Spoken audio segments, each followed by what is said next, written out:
লম্বা সময় ধরেই জাতীয় দলের বাইরে আছেন রুবেল হোসেন। মাঠের খেলায় আলোচনার বাইরে থাকলেও সামাজিক যোগাযোগ মাধ্যমে বিভিন্ন পোস্ট করে প্রায়ই খবরের শিরোনামে আসেন বাংলাদেশ ক্রিকেট দলের একসময়কার এই নিয়মিত মুখ।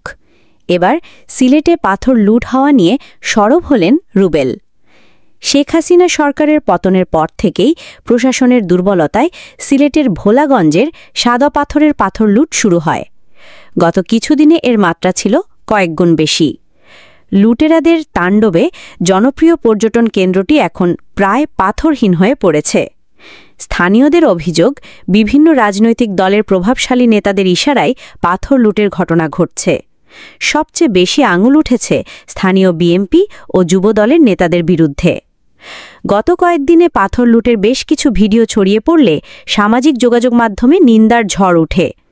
জড়িতদের বিরুদ্ধে ধিক্কার জানানোর পাশাপাশি প্রয়োজনীয় ব্যবস্থা নেওয়ার জন্য প্রশাসনের প্রতি আবেদন জানিয়ে আসছেন সাধারণ মানুষ ও পর্যটকরা। তারই ধারাবাহিকতায় সবশেষ সাদা পাথরের সৌন্দর্যকে টিকিয়ে রাখার আবেদন জানালেন রুবেল। নিজের ভেরিফাইড ফেসবুক পেজে এই ডানহাতি পেসার লিখেছেন, সিলেটের সাদা পাথর নেই তো হারাবে সিলেটের সৌন্দর্যের গল্প। সাদা পাথর লুটেদের থামাও, প্রকৃতি লুট নয়, প্রকৃতি রক্ষা করুন।